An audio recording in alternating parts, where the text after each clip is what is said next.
my name is Martin, and I will today try to answer the question, is the Joker a superhero? This seems like a simple question as the Joker is known to be one of the greatest comic book villains, and such question would therefore seem rather easy to answer. I must therefore specify that the question refers to the Joker as seen in Joker by Todd Phillips. What difference would that make, you might ask? Well, this film is the first time the Joker has functioned as the main character, at least for a live-action film in the mainstream. To do so, that is, to make a film with a villain as the protagonist, is in of itself not uncommon, as it has been done before, as seen with films like Venom. However, what must be noted about Venom was that while the main character here is known as a villain in the comics, he was in this film acting in the role of a superhero. He was fighting a bad guy named Riot, saving the world from an invasion of symbiotes, had a love interest, and he was even made sympathetic by stating he is a loser on his own planet. So, despite that this character is known as a villain, he was in the film reworked in order to function as a superhero. Now of course, Venom is not the only example of that. There are other movies out there like Suicide Squad and even The Mask. We can therefore from this conclude that when adapting a comic book villain into a film in which they are to be the protagonist, there seems to be this formula that in order for this to work, you need to take the villain and rework them in order to function as a superhero, complete with the conventions of the superhero genre. So, has this been done with Joker in this film? Did they change him to function as a superhero opposed to a supervillain? It would make sense, as I suppose that would be the easiest way to make him likable. Once again, referring to this film, is the Joker a superhero? To answer this, I'll here be using the MPI model by Peter Coogan, introduced in his book, Superhero, The Secret Origin of a Genre, in order to examine whether or not the Joker/Arthur Fleck can be considered a superhero. Because I will examine the film as a whole, I will of course recommend that you have seen the film before watching this video. I would also like to acknowledge that this film has been compared to function similarly to a Rorschach test, and thus you may have seen something that I didn't see. So if you disagree with me on something, then just know that this is just my own opinion and agree to disagree. The MPI model is a model that can be used to define a character to be a superhero by looking at the character's mission, their powers, and their identity. Mission concerns the character's goal that must be selfless and benefit others. Powers concern the extraordinary ability the character may possess that makes them different from normal people. And finally, identity concerns the recognition of the character's costume, name, and symbol. The color palette used for the costume must be simple for the sake of recognition, while the costume itself must look different enough from normal clothing, and there must furthermore be a connection between the identity as well as the mission and powers. To explain this, we will use Superman as an example. Superman's mission is to protect his fellow man, thus his mission is selfless. He possesses various powers such as superhuman strength, speed, the ability to fly, on and so forth. His identity consists of his recognizable red, white, and yellow costume, while his codename is Superman, which his chevron, that is the S on his chest, is referring to. To have superhuman abilities and to save those in need are therefore connected to his codename, Superman. Speaking of this connection, there is also Batman. Batman looks like a bat, is named something that refers to a bat, and has a chevron that looks like a bat. In this case, Coogan explains that all this refers to how Bruce was scared of bats when he was a kid, and decided therefore to use this to intimidate his foes. Thus, there is a connection. I agree with this, because had his codename been something like Jeff, his costume been a rainbow-colored octopus, his chevron been looking like a flower, then he would not have made any sense. But, you might say, Batman does not have any superpowers, is he therefore not a superhero? Well, Coogan acknowledges this and explains that there are superheroes who do not completely fit this model. The Hulk does not have any clear mission, Batman, as stated, does not have any superpowers, and there's even the Fantastic Four, who lacks a clear identity. However, Coogan explains that as long as the superhero can still be placed within the genre by the story having conventions thereof, he can still be considered a superhero. Such conventions would be as follows: a supervillain the superhero can fight against, a supportive authority figure who can provide help for the superhero, a sidekick who likewise can assist the superhero, and even a form of super team that the superhero can team up with in order to stop a bigger foe.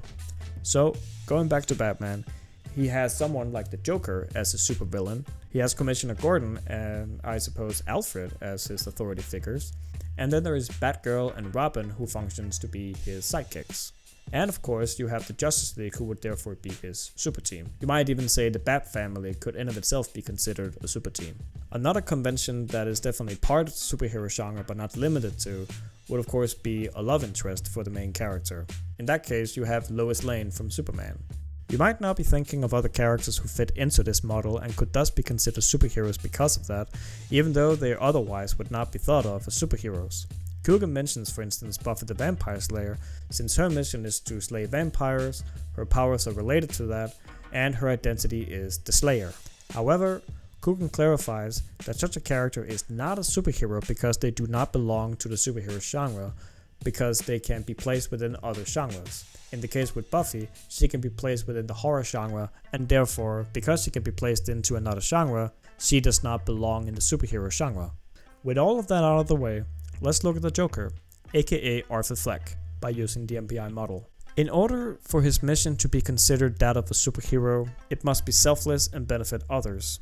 One might actually say that he would have to actively save and protect other people. However, this is not the case for some reasons. Fleck wants to be acknowledged by his surroundings and recognized. That seems to be his mission. He wants to be accepted, but not necessarily be idolized. He wants to be accepted by his idol Murray Franklin, by way of being a comedian, and he also wants Thomas Wayne to recognize him as his son. There is nothing wrong with this in of itself, but it cannot be considered selfless. The closest to anything being selfless for him is his desire to entertain others. One might argue that this is another goal for him, seeing as how he works as a clown, which of course is a profession that naturally is about entertaining other people and make them laugh. Same thing could be said for being a comedian. As a Joker on Franklin's show, one might argue his mission is to commit suicide as he had rehearsed. He may have wanted this in order to spite Franklin, who ridiculed his clip that he played on his show. To do so with such motivation would once again not have been the mission for a superhero. The movie seems almost aware of such lack of a superhero's mission at points, as it can be seen with the scene on the train where a woman is being harassed by three men and she looks to Arthur for help. However, he looks away. So a character who could have been considered to be a superhero may have made an attempt to interfere and stop them from harassing her, but he doesn't do that. He doesn't really fight them until they attack him, and that is when he, in arguably self-defense, shoots them. And then you can even argue whether or not that really was self-defense when he chases the third remaining man, when he's trying to flee and escape and get away from Arthur, and he shoots him several times. Thus, his mission is not that of a superhero. Moving on to power. Power is another category he fails in, as he does not have any superpowers. One might here make the argument that what sets him apart is his ability to commit murder and have no remorse for it, as it seems suggested in the scene with the clerk at Arkham State Hospital, where Arthur tells the clerk that he once did something bad and he thought he would feel bad about it, but that has not been the case.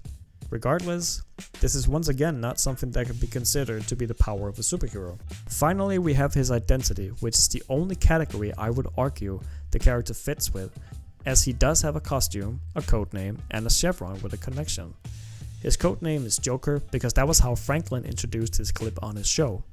The color palette for his costume even matches the curtains on the show, and his makeup and hair color is inspired by both the chevron, which I argue is the clown's movement's clown mask, as that was inspired by the description of Arthur's appearance, as well as his original clown persona Carnival. The connection between these seems to be Fleck's intent to spite Franklin, and therefore Murray Franklin could be considered to be the reason for Fleck forming the Joker character. Having said that, that doesn't mean that he's a superhero. Actually, his identity is very similar to the identity of an inverted superhero supervillain, which is one of the 5 types of villains that Coogan talks about. This type, the inverted superhero supervillain, can, like the superhero, be placed into the MPI, where the identity too has a similar costume and codename. But the mission is selfish, opposed to selfless. Another point about this type is that they have the possibility to turn good, like Black Widow and Hawkeye have done in the comics, according to Coogan. Coogan also uses Catwoman and even the Joker as examples of this type. Thus, one could argue that if this version of the Joker we have in the film can be considered any type of character, it would be this inverted superhero supervillain opposed to a superhero. This would make sense, as the source can be placed within this, which suggests that this version of the Joker has not been reworked to function like a superhero, but is still a supervillain as he is in other sources. Rather than having been reworked, I would actually say that this version of the Joker has been contextualized. To round this off, the conventions are also lacking while still seemingly be somewhat present. There is no definite supervillain to fight, but there is a somewhat helpful authority figure in the form of the social worker. There is no actual sidekick, but one may argue the clown movement could function as either a super team or a form of sidekick. There is also no real love interest, but the neighbor is depicted to be so until it is revealed to not be the case.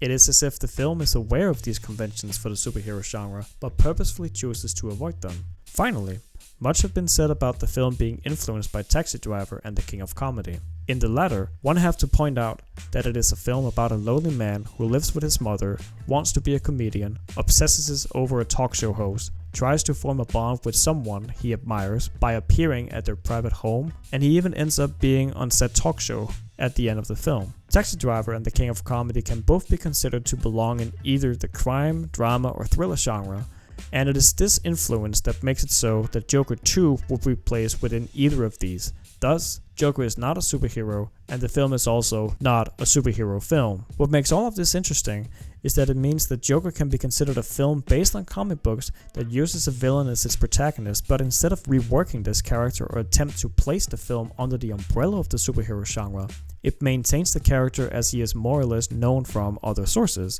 while also placing the film under a different genre umbrella. As genres are created through repetition, this film could possibly be considered a first of its kind, as it may prove that the adaptation does not have to belong to the source's genre, and thus, there may be other films in the future that would do the same.